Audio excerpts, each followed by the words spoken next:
Welcome students. Last video में हमने material properties define किए और रेनफोर्सिंग बार साइजेस डिफाइन किए। अभी इस वीडियो में हम सेक्शन प्रॉपर्टीज डिफाइन करते हैं। तो सबसे पहले स्लैब प्रॉपर्टीज हम डिफाइन करेंगे।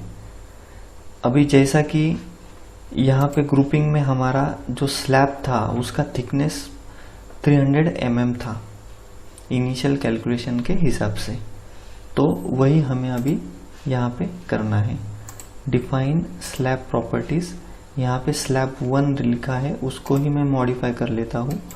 यहाँ पे मैं स्लैब 300 नहीं तो फिर यहाँ पे S300 ऐसा कर लेते हैं हम। Material type M25। यहाँ पे टाइप जो है फुटिंग सिलेक्ट करना है। यहाँ पे कई लोगों का गलत फहमी हो जाता है तो वो स्लैब ही रहने देते हैं। तो यहाँ पे फुटिंग सिलेक्ट करना है और उसका थिकनेस 300 mm है। यहाँ पे थिक प्लेट सिलेक्ट, यानी कि थिक प्लेट के ऊपर ही टिक है तो उसको वैसे की वैसा रहने देना है। यहाँ पे ओके। तो ये हो गई स्लैब प्रॉपर्टी डिफाइन। तो उसके बाद beam properties in case of strap beam footing. तो यहाँ पे हमारा स्ट्रैप बीम फुटिंग है ही नहीं। स्ट्रैप बीम फुटिंग का मैंने इंडिविजुअली बताया था डिजाइन, तो उस केस में वो मैंने डिफाइन किया था। ठीक है। उसके बाद column properties. Define height from footing level to ground oblique plinth level of beam. तो यह इसके लिए हमारा यहाँ से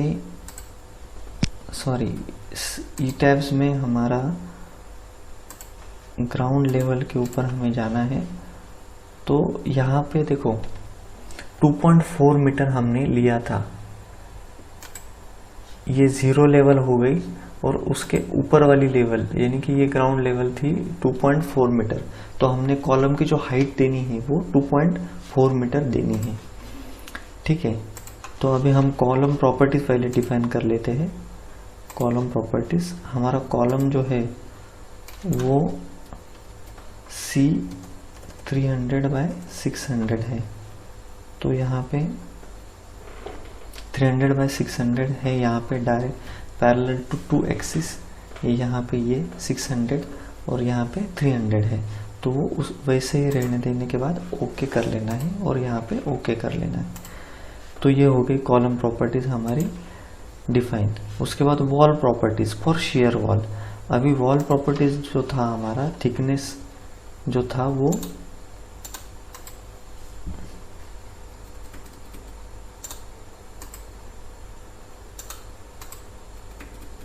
ये थिकनेस यहाँ से भी पता चल जाएगा वॉल सेक्शन। तो ये 230 था हमारा थिकनेस, 230 मिलीमीटर था। तो वही हमें यहाँ पे देना है। Define wall properties. यहाँ पे इसको ही मैं मॉडिफाई कर लेता हूँ। W230, यहाँ पे थिकनेस 230 कर लेना है। ठीक है। और ओके ओके।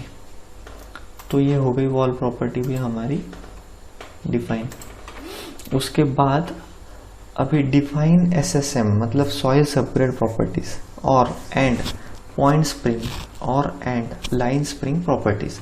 तो ये point spring, line spring, SSM मतलब ये एरिया स्प्रिंग। तो ये क्या है? तो पहली बात तो देखो, कोई भी आइसोलेटेड फुटिंग है तो उसको लेंथ और विड्थ रहती है, तो वो उसका सरफेस एरिया होता है। ठीक है, उसका सरफेस एरिया होता है। तो अगर किसी भी फाउंडेशन का सरफेस एरिया अगर है तो उसके लिए सॉइल सबग्रेड मॉडुलस हमें डिफाइन करनी पड़ती है। क्लियर? उसके बाद पॉइंट स्प्रिंग, ये मैं यहाँ पे सेफ में दिखा देता हूँ। डिफाइन यहाँ पे दिया है सॉइल सबग्रेड प्रॉपर्टीज। तो इसके लिए फुटिंग का एरिया यानी कि ये एरिया प्रॉपर्टी है। उसके बाद पॉइंट स्प्रिंग प्रॉपर्टीज। तो ये प्रॉपर्टी कोई भी एक पॉइंट के लिए है, जैसे कि पाइल्स। पाइल फाउंडेशन में पाइल जो है, पाइल को हमें लोड देना पड़ता है, उसको प्रॉपर्टी असाइन करना पड़ता है, तो उसके लिए ये पॉइंट स्प्रिंग देना पड़ता है। उसके बाद आ जाता है लाइन स्प्रिंग। तो लाइन स्प्रिंग मतलब कोई भी एक ग्रेड बीम या तो फिर स्ट्रैप बीम, यानी कि जनरली बीम के लिए ये लाइन स्प्रिंग यूज होता है। क्लियर हो गया? सॉइल सबग्रेड प्रॉपर्टीज यानी कि एरिया स्प्रिंग, उसके बाद पॉइंट स्प्रिंग और लाइन स्प्रिंग, ये तीनों क्लियर हो गए। अभी इस केस में हमें सॉइल सबग्रेड प्रॉपर्टीज डिफाइन करनी है। तो यहां पे मैं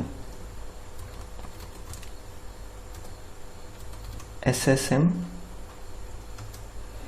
हमारा SSM था 13750, SSM 13750, तो यहाँ पे मैं 13750 किलो न्यूटन पर मीटर क्यूब यहाँ पे ये रखना है, और यहाँ पे कॉम्प्रेशन ओनली के ऊपर ही टिक आना चाहिए।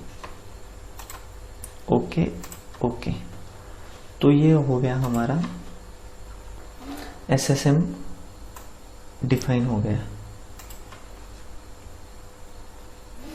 ठीक है, अभी इसके बाद हम एक्चुअल ज्योमेट्री ड्रॉ करेंगे। अभी actual geometry as per initial calculation. ठीक है, अभी वो हम नेक्स्ट वीडियो में देखते हैं।